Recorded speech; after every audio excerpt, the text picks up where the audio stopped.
Hi, I'm Jim Pendree. Welcome to blog number 4. There's probably millions of people asking the question, can I be successful in direct marketing? And if so, what's the most important thing I would need to know to do that?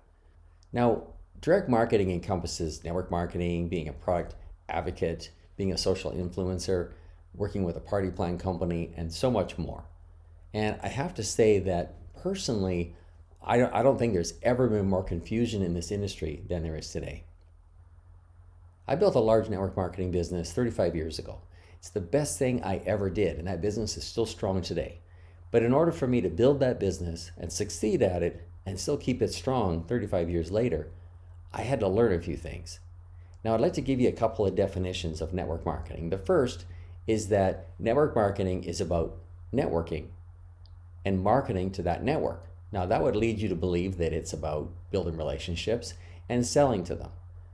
The second definition is that it's a method of distribution that involves a lot of people doing a little bit, and that it's an industry that most people confuse with sales.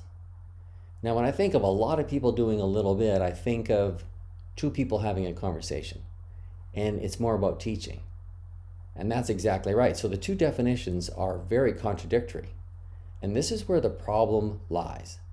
I built my business with a teaching style. So it was like 1-on-1, 1-on-3, 1-on-5. I had obviously some larger meetings, but it was important to me to take the time to educate people and build those relationships.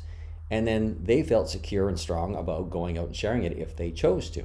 Now, it's a slower way of building the business, but it created independence and duplication. Now, companies and individuals that like the party plan idea better, so they have home parties and online parties, it is more of a sales approach. It's like, come on to my gathering and let's have fun. And that can be great. But I just want to ask this question. How many people like sales? As far as finding people who want to duplicate us to do what we do, it's about 5% of the population. And so the rest of the population, which are more of the teacher types, who are the type of people who would rather sit down with someone on one-on-one or on the phone, have a conversation, or maybe on a Zoom call with a couple of friends, those people get pretty skittish at the idea of having to present in front of a big group of people and to look like a salesperson. Now, the other types of marketing that I mentioned about the product advocate, the internet marketer, which is one I didn't mention earlier, or the product advocate, they're just different variations really of the two different styles, the teacher style or the sales style. So we've got 5%, 95% who are comfortable in those positions. Now, what style do you think that most trainers use in this industry to train others? It's a sales style. And I don't know why, I've never figured it out, but it's like if we followed everything they said, we would be ignoring all the people who just do not like sales. They would much rather use a teaching style to build the business. Now, in my course, Why Can't I Sell My Stuff and What to Do About It, I touch on this in many different ways and explain it from different angles. But there's one section called Marketability and the Salesman Syndrome where I really drill down on this. And I use an example that really impacts people where they realize, wow, now I get it. Now, something I want to just mention quickly is that when you start talking about approach and things like that, people can say, well, I just want a turnkey business. I don't want to have to think. I want to just follow someone who has it all figured out. The trouble is that if network marketing was perfect, it'd be a franchise. Everything isn't worked out. All the bugs aren't worked out.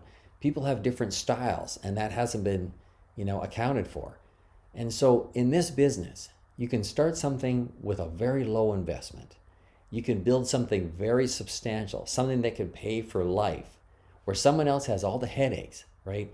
But you're going to have to figure a few things out and be a little flexible with it.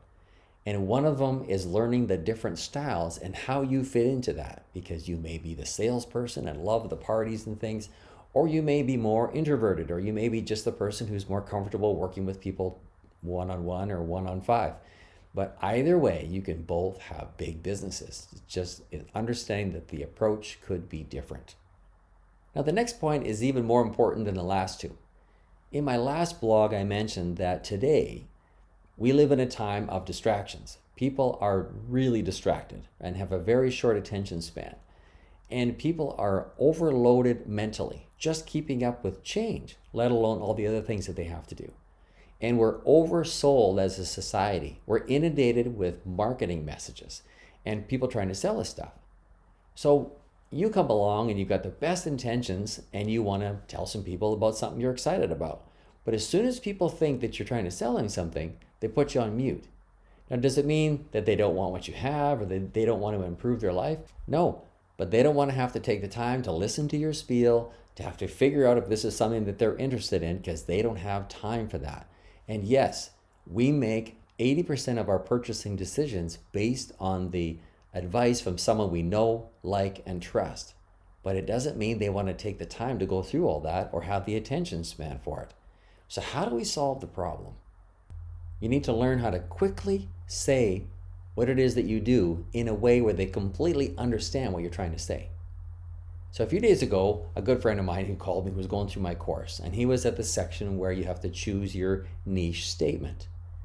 And so just to give you a background, he's been very successful in this industry, but he hasn't expanded in years and he's kind of outdated. He just doesn't know what to say. So he was playing around with words like I help, people work part-time from home or an extra income and stuff. And I was like, no. Everyone says that, right? People always add way too many words into it because they want to sound intelligent or they want to try to impress people. But all that matters is that you give them the problem that you're trying to solve, the frustration or the pain and suffering that people have that have the problem, and that you figured out a way of solving it. So we wound up coming up with, I help men who feel demoralized because they can't earn enough income in this economy. Now, does that explain what he does? It explains enough for them to decide if this is something I want or not. Like if they fit into that niche, they're probably going to say, could you tell me more about that? The details of how he does it comes later once he determines if the person is looking or not. And remember, you can't be everything to everyone. If he was to say, I help everyone make money, no one would be interested.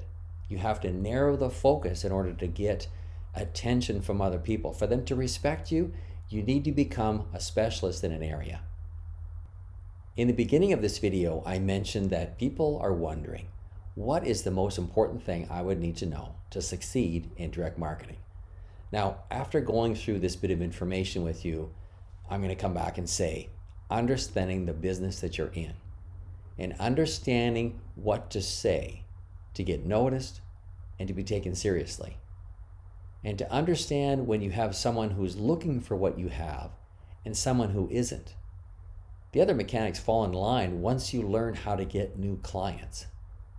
So the course that I just developed called Why Can't I Sell My Stuff and What to Do About It, I drill down on all of this. And there's all kinds of things, 35 years of experience, the things that made the biggest impact to my business, plus 3 years recently of researching what is most important today to work to build your business.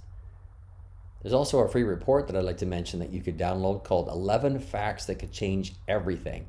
There is some fabulous points in there. And so you can find both of these at jimpendree.com. And if you want to find the course directly, you can just go right to maxoutpro.com and find it there. So thanks so much for joining me again, and I'll see you on the next blog.